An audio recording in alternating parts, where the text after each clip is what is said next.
Gandhi was born in India in 1869. He moved to London in 1888 to get his law degree.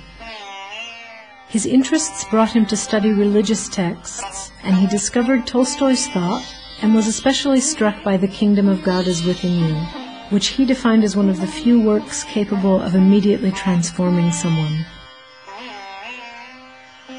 In 1893, he went to the South African Union for work. In South Africa, power lay in the hands of a minority of whites, and there was a regime of absolute apartheid which discriminated not only against the natives, but also a small community of Indians. This is where Gandhi, faced with racial segregation and suffering from various offenses, started his social work. The Indian community was forced to face all kinds of injustice, persecution, disproportionate taxes, restrictions on personal freedom. Gandhi became the leader of this community, and in the beginning his battles were based on petitions, reprimands, publications, and letters. However, with the worsening of events, he matured and deepened his ideas and fighting methods. In 1906, a new law forced Asians to wear IDs, to have their fingerprints taken, and to submit to a series of humiliations. Gandhi launched a campaign of civil disobedience, and the Indians refused to register. The prisons became full, and Gandhi himself had his first experience in what he called Her Majesty's hotels. In 1913, most of the discriminatory laws were repealed, and Gandhi won his first great victory, proving the efficacy of nonviolence. In 1914, he returned to India, where he had, in the meantime, become famous. India was a very important British colony. It was militarily, politically, and economically subjected to the British.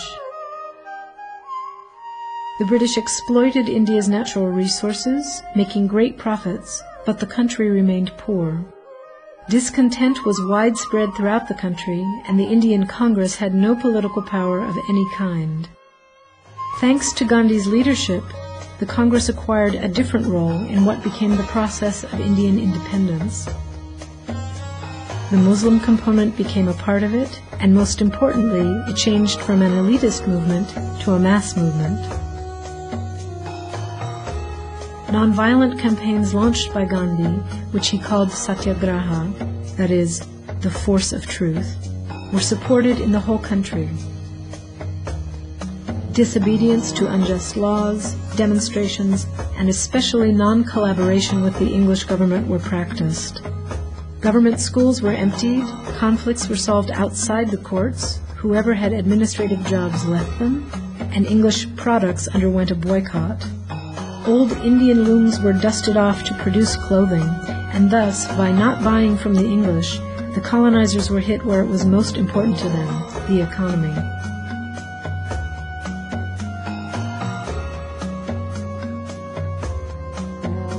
According to Gandhi, nonviolence does not mean obedient submission to the will of the evil, but it means the use of all of the soul's powers against the will of the tyrant. Nonviolence is not an excuse for the coward, but is the supreme virtue of the brave. The practice of nonviolence needs much more courage than the practice of arms. Vengeance is a symbol of weakness as well. A dog barks and bites when it is scared. A man who is afraid of no one in the world deems it useless to even get angry with those who try, in vain, to offend him. I regard myself as a soldier, though a soldier of peace. I know the value of discipline and truth. The battle continued with the boycott of salt imported from England. Gandhi taught his people how to extract it from the sea. However, the path was not straight. There was great violence by the English, who in a sadly famous episode shot on the Pacific and defenseless crowds. And there was violence by the marchers, which made Gandhi stop the Satyagraha and later restart the fight. In general, the English responded with a succession of concessions and repression. According to Gandhi, non-violence was much more than a form of battle or a means to reach political ends. Non-violence is battle against injustice, affirmation of love for others, search for the truth. A long experience has convinced me that there is no other God than truth. The small and flighty sparks of truth which I was able to gather could hardly give the idea of truth's splendor, 1,000,000 times more intense than that of the sun we see every day with our own eyes. In reality, what I have gathered is simply the lightest ray in that powerful glaze. However, based on all my experience, I can say with conviction that a perfect vision of the truth can only derive from a complete realization of ahimsa, of non-violence.